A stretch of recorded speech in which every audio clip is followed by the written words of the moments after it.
ओ students, आज हम digestive system के बारे में इंट्रोडक्शन करेंगे, थोड़ा सा पढ़ेंगे। बेसिकली डाइजेस्टिव सिस्टम जो हमारी फूड को डाइजेस्ट करता है, जो भी हम फूड लेते हैं, एनगल्फ करते हैं, खाते हैं, वो सिंपलर फॉर्म में कन्वर्ट करता है। हमारी बॉडी में जो प्रोसेस होती है पचाने की, उसको हम डाइजेस्टिव सिस्टम के जरिए स्टडी करेंगे। यहाँ पे एक इसमें दिखाया गया है इलेक्ट्रॉन माइक्रोग्राफ, एक छोटा सा सेक्शन है जो कि स्मॉल इंटेस्टाइन का है। इसमें न्यूक्लियस दिख रहा है, म्यूकस सिक्रेटिंग सेल दिख रहे हैं, साथ में माइक्रोविलाई जो कि सरफेस एरिया को इंक्रीज करती है। ये लाइनिंग है एलिमेंट्री कनाल, जो कि स्मॉल इंटेस्टाइन की एक लाइनिंग है, इंटरनल लाइनिंग है। तो एनीहाउ हम आगे चलते हैं।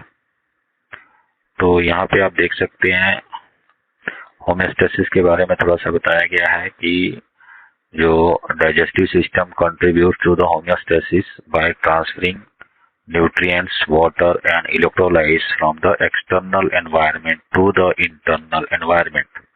मतलब ये हुआ कि जो सिस्टम है, जो भी हमारी बॉडी में होमियोस्टेसिस मेंटेन करता है, उसमें हेल्प करता है। वो कैसे कि जो भी न्यूट्रिएंट्स हम लेते हैं, वाटर जो हम लेते हैं अपने डाइट के साथ, या ऐसे भी जो इलेक्ट्रोलाइट्स होते हैं like sodium, potassium, calcium, magnesium, जो आयंस होते हैं हमारी फूड में या वाटर में, उसको ट्रांसफर करता है हमारे माउथ से, एलिमेंट्री कनाल से होते हुए ब्लड में जाता है, और ब्लड से हमारी पूरी बॉडी के सेल तक पहुंचता है।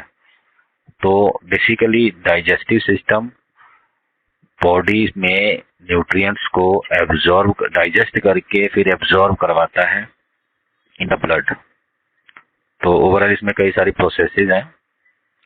आप प्रोसेसेस में जैसे यहाँ पे थोड़ा सा जनरल एस्पेक्ट्स के बारे में बात किया गया, हम बात करते हैं कि function, the primary function of the digestive system, और it is also called gastro intestinal tract और GI tract. Gastro means stomach, ठीक है। तो प्राइमरी फंक्शन क्या है? To transfer nutrients, water and electrolytes from the food that we eat into the body's internal environment.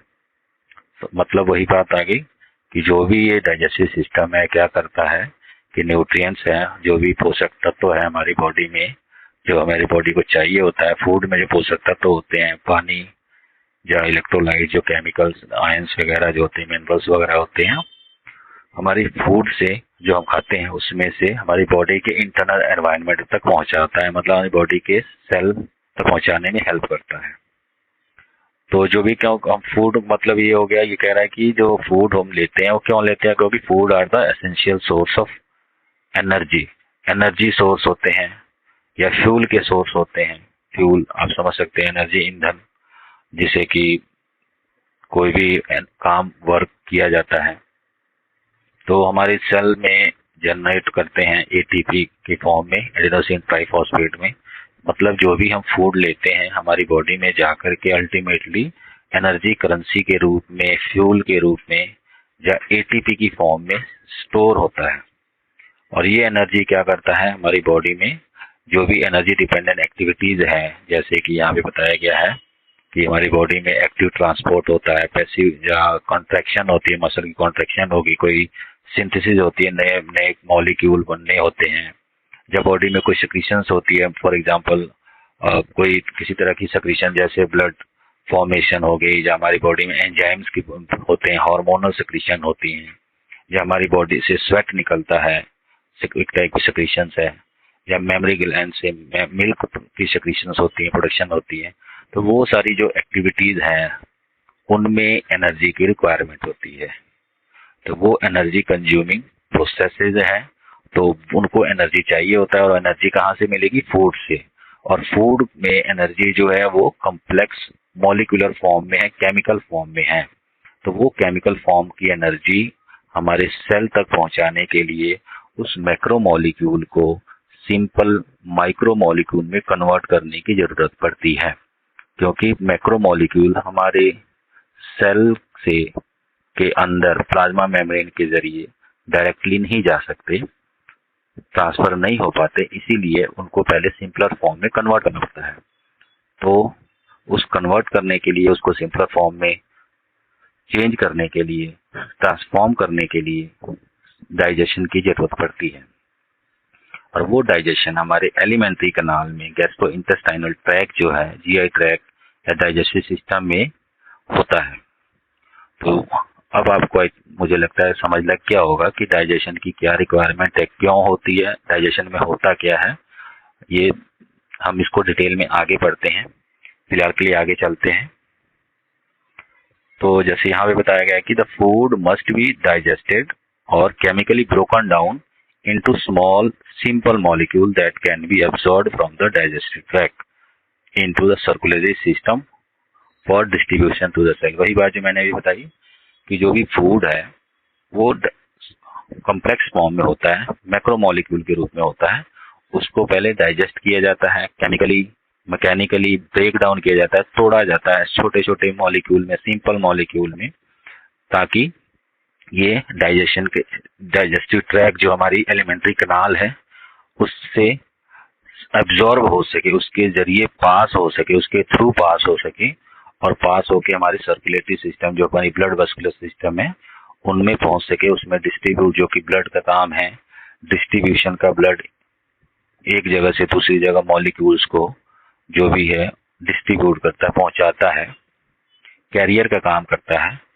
तो हमारी जो circulatory system food molecule को एक जगह से दूसरी जगह, one part of the body to the other part of body distribute कर सके। ठीक है, तो इसलिए डाइजेशन की जरूरत पड़ती है हमारी बॉडी को। जो भी हम फूड, क्योंकि हम होलोजोइक, हम कंप्लीट सॉलिड फूड लेते हैं, लिक्विड भी लेते हैं, तो कुछ उसमें डाइजेस्टिबल फॉर्म में होती है, कुछ इनडाइजेस्टिबल फॉर्म में होती है जो डाइजेस्ट हो जाती है, कुछ होती है जो डाइजेस्ट नहीं होती है। तो जो डाइजेस्ट नहीं होती है हमारी बॉडी उसको एक्सक्रीटा के रूप में एलिमेंट्री कनाल से बाहर वेस्ट के फॉर्म में निकाल देता है। लेकिन जो फूड डाइजेस्ट हो जाती है, मीन्स सिंपलर फॉर्म में कन्वर्ट हो जाती है, वो एब्जॉर्ब हो जाती है और एब्जॉर्ब होके हमारी बॉडी के ब्लड में, ब्लड से पूरी बॉडी की सेल में चली जाती है।